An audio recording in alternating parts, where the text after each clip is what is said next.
10th inter degree pass or fail తక్కువ వ్యవధిలో life settlement in abroad కొరకు hotel management అంటే Trinity college of hotel management. Hello viewers, welcome back to our channel. రోజంతా చదివినా మంచి మార్కులు రావటం లేదా, అంటే కష్టపడి చదివితే కూడా ర్యాంక్ రావటం లేదు. మరి చదివింది గుర్తుండటం లేదా, ఎంత చదివినా కూడా అది మెమొరీకి రావటం లేదు. మరి స్టడీ స్కిల్స్ ఎలా చదువుకోవాలి, ఎలా చదివితే మంచి మార్క్స్ వస్తాయి, మరి వీటన్నిటిపైన చాలామంది పేరెంట్స్కి స్టూడెంట్స్కి కూడా కన్ఫ్యూజన్లో ఉన్నారు. ఒక డైలమా అయితే క్రియేట్ అవుతుంది. మరి వీటన్నిటిని కూడా నివృత్తి చేయడానికి doctor CS Vepa garu, student success coach and Limca record holder in memory and doctor Vepa academy director. Sir sessions అయితే మాకు సుమన్ టీవీలో మీకు అందుబాటులో ఉన్నాయి. ఎందుకంటే సార్తో సెషన్స్ ఇంటరాక్షన్స్ అనేవి మీరు కనుక ఎన్రోల్ చేసుకుని కింద కనిపిస్తున్నటువంటి నెంబర్కి ఎన్రోల్ చేసుకొని పేరెంట్సే కానీ స్టూడెంట్సే కానీ వారికి ఉన్నటువంటి డౌట్స్ అన్నీ కూడా క్లారిటీ చేసుకోండి. కాల్ చేస్తే మా టీం మీకు అందుబాటులో ఉంటుంది. మరి ఈరోజు కొన్ని ముఖ్యమైన టాపిక్స్తో సార్తో మనం ఉన్నాము. మరి సార్తో మాట్లాడదాం. నమస్తే సార్. నమస్తే మేడం. సార్, మా వ్యూవర్స్కి ఒకసారి మీ సెషన్స్ ఏంటి వాటి గురించి. తప్పకుండానండి.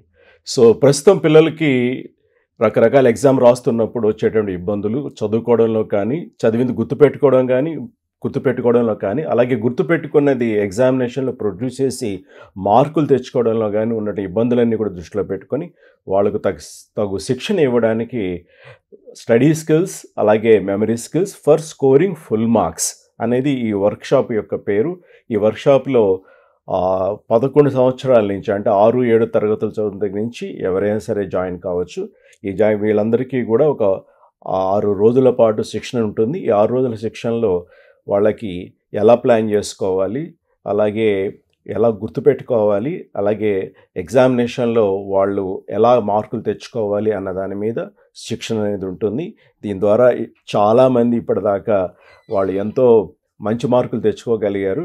మీకు 90% ఇప్పుడు వస్తుంటే దాన్ని ఇంకొంచెం పెంచుకోవడానికి, అలాగే మీకు ఫస్ట్ క్లాస్ వస్తుంటే దాన్ని 90% తీసుకురావడానికి, అలాగే అక్కడి నుంచి కూడా మీరు నెక్స్ట్ ఎగ్జామినేషన్లో 100% వరకు రావడానికి, ఇలా మీరు ఏ స్టేజ్లో ఉన్నా సరే మీ స్కోర్ పెంచుకుని ఫుల్ మార్క్స్ స్కోర్ చేసుకోవడానికి ఉపయోగపడే టెక్నిక్స్ అన్నీ కూడా, లేటెస్ట్ టెక్నిక్స్ అన్నీ కూడా ప్రస్తుతం విద్యారంగంలో వస్తున్న మార్పులు, ఎగ్జామినేషన్లో వస్తున్న మార్పులు అవన్నీ కూడా దృష్టిలో పెట్టుకొని మేము డిజైన్ చేశాము. సో ఈ కోర్స్ మీ అందరికీ కూడా ఉపయోగంగా ఉంటుంది. మీకు కింద కనిపిస్తున్న నెంబర్కి మీరు కాల్ చేసి మిగతా డీటెయిల్స్ అన్నీ కూడా తెలుసుకోవచ్చు. అలాగే ఒక ఫ్రీ డెమో క్లాస్ కూడా ఉంటుంది. ఆ డెమో క్లాస్ కూడా మీరు అటెండ్ అయ్యి నాతో మీరు డైరెక్ట్గా కూడా మాట్లాడి మీ డౌట్స్ అన్నీ కూడా క్లియర్ చేసుకోవచ్చు. స్టడీ స్కిల్స్ అంటే అసలు ఏంటి సార్? అంటే చదువుకోవడానికి ఒక ప్రయారిటీ ఉంటుందా? స్కిల్స్ అనేవి ఉంటాయా? చాలా ఇగ్నోర్ చేయబడినటువంటి అంశం పిల్లలకి. అటు టీచర్లు కానీ ఇటు పేరెంట్స్ కానీ ఎవరికి కూడా అంత పట్టింపు లేనటువంటి ఈ స్టడీ స్కిల్స్ అనేవి ఇప్పుడు చాలా చాలా అవసరం. ఎందుకంటే కాంపిటీషన్ అనేది బాగా పెరిగిపోయింది. పేరెంట్స్ ఇంతకుముందు వాళ్ళు చదువుకున్నప్పుడు, వాళ్ళు చిన్నప్పుడు కూడా టీచర్లు ఏది చెప్పారో అది చదువుకున్నారు. పేరెంట్స్ కూడా పెద్ద గైడ్ చేయకపోయినా సరే వాళ్ళంతటా కూడా సొంతంగా చదువుకున్న మంచి మార్కులు, మంచి పొజిషన్లు తెచ్చుకోగలిగారు. కానీ ఇప్పుడు పరిస్థితి అట్లా లేదు. ఎంత చదివినా సరే వాళ్ళకి చదువు ఎలా చదవాలో నేర్పకుండా చదువు అంటే మాత్రం అది కష్టం. ఇప్పటికి కూడా టీచర్లు నువ్వు బాగా చదవాలరా అంటారు పేరెంట్ టీచర్ మీటింగ్లో. పేరెంట్స్ కూడా మీరు బాగా చదవాలరా అని చెప్పేసి పిల్లల్ని అంటుంటారు. కానీ ఎలా చదవాలి అన్నది మాత్రం ఎవ్వరు కూడా చెప్పరు, సైలెంట్గా ఉండిపోతారు. ఎందుకంటే బహుశా వాళ్ళకు కూడా తెలిసి ఉండకపోవచ్చు. సో ప్రస్తుతం ఉన్నటువంటి సమాజంలో ఆర్ ఈ జనరేషన్లో నేర్చుకున్న దాన్ని ఇంప్రూవ్ చేసుకోవడం అన్నది కంటిన్యూస్గా చాలా అవసరం. అంటే కాలేజీలో ఉన్నప్పుడు కానీ స్కూల్లో ఉన్నప్పుడే కాదు, ఉద్యోగాలు చేరిన తర్వాత కూడా వాళ్ళు కంటిన్యూస్గా నేర్చుకుంటూ ఉండాలి. లేకపోతే కనుక నిత్యంలో అక్కడే ఉండిపోతారు, కిందకి దిగిపోతారు. సో మిగతా వాళ్ళు ముందుకు వెళ్ళిపోతారు.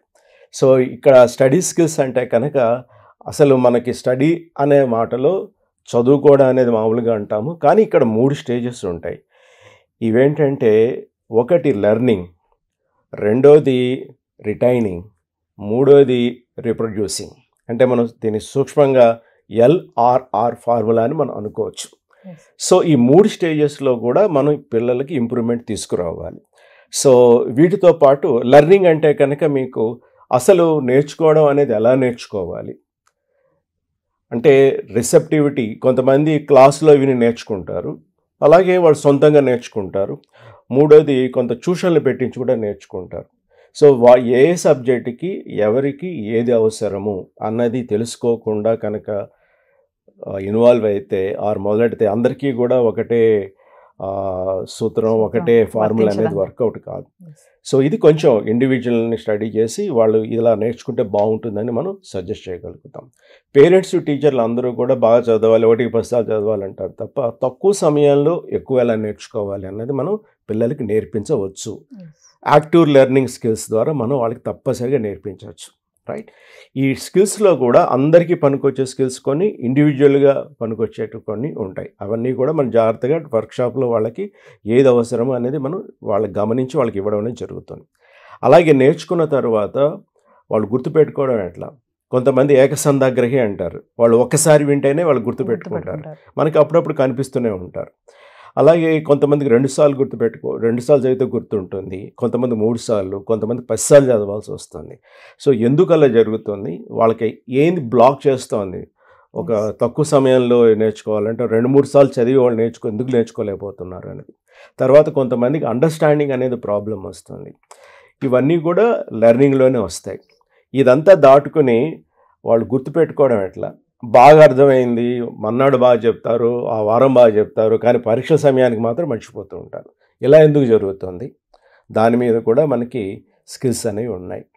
అలాగే ఎగ్జామినేషన్కి అసలు ఎలా అప్రోచ్ కావాలి, ఎలా ప్లాన్ చేసుకోవాలి, ఎలా రాయాలి, దిద్దేటువంటి పద్ధతి ఏంటి, స్కీమ్ ఆఫ్ ఎవాల్యుయేషన్, దాన్ని బట్టి కూడా మనం దాన్ని కూడా దృష్టిలో పెట్టుకుంటే పిల్లలు ఇంకొన్ని మార్కులు, అంటే ఎక్స్ట్రా నాలెడ్జ్ లేకపోయినా ఉన్న నాలెడ్జ్నే ప్రాపర్గా ప్రజెంట్ చేయడం ద్వారా వాళ్ళు ఎక్కువ మార్కులు తెచ్చుకోగలుగుతారు. అంటే ఇది ప్రజెంటేషన్కి సంబంధించినటువంటి స్కిల్స్ అనమాట. అటు లెర్నింగ్ స్కిల్స్, ఇటు మెమరీ స్కిల్స్, అలాగే ప్రజెంటేషన్స్కి, ఇవన్నీ కూడా కలిపి మనం స్టడీ స్కిల్స్ అని చెప్తున్నాం.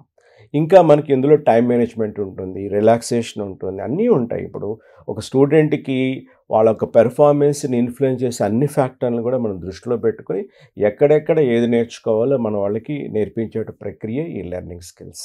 చాలామంది చూసుకుంటే గంటలు చదువుతారు, అలాంటి వాళ్ళకి రిజల్ట్ చూస్తే ఏమి ఉండదు, ఫైనల్ అవుట్పుట్ బాగోదు. కొంతమంది తక్కువ టైం చదువుతారు, వాళ్ళ రిజల్ట్ బాగుంటుంది. మరి దీన్ని ఎలా చూడొచ్చు అంటారు? ఇది వాళ్ళ యొక్క ఇండివిజువల్ కెపాసిటీని బట్టి ఒకటి, రెండోది వాళ్ళు ఫాలో అవుతున్న స్కిల్ ఏంటి, ఇది మనకి తెలియాలి. రైట్, సో ఎప్పుడూ కూడా ఎక్కువసేపు చదివినా వాళ్ళకి తక్కువ మార్కులు వస్తున్నాయంటే ఏదో ఒకటి వాళ్ళని ఆపుతోంది, ఆపేది ఏంటో అనేది మనం కనుక్కోగలం.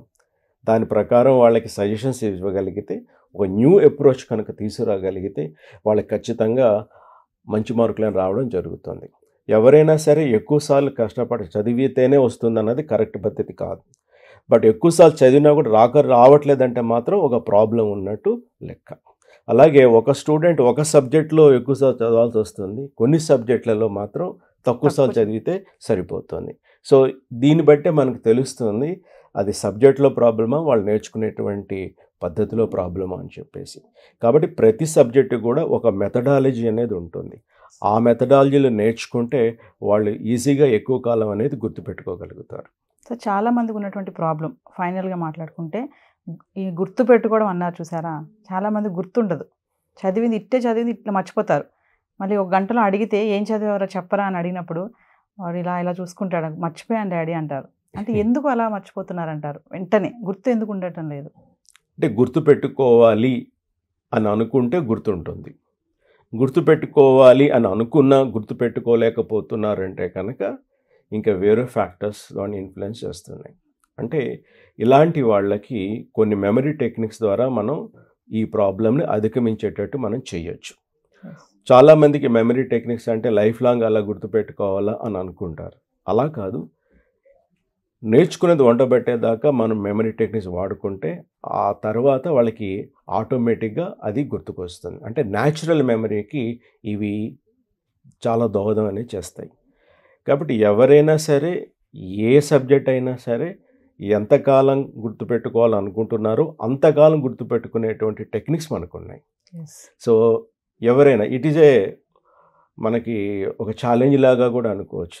ఏ స్టూడెంట్ అయినా సరే వాళ్ళు గుర్తుపెట్టుకోవాలనుకున్నప్పుడు ఖచ్చితంగా గుర్తుపెట్టుకోగలుగుతారు. సో వ్యూవర్స్, ఈ వీడియోని చివరి వరకు స్కిప్ చేయకుండా చూడండి. మా సార్ చెప్పినట్టుగా ఫ్రీ డెమో క్లాస్ కూడా మీకు అందుబాటులో ఉంది. మరి ఇంట్రెస్ట్ ఉన్నవాళ్ళు, పేరెంట్సే కానీ స్టూడెంట్సే కానీ కింద కనిపిస్తున్న నెంబర్కి కాల్ చేయండి. మా టీం మీకు అందుబాటులో ఉంటుంది. మరొక ఎపిసోడ్తో మళ్ళీ మీ ముందు ఉంటాం. This is Naveena signing off. Thank you sir. నమస్తే.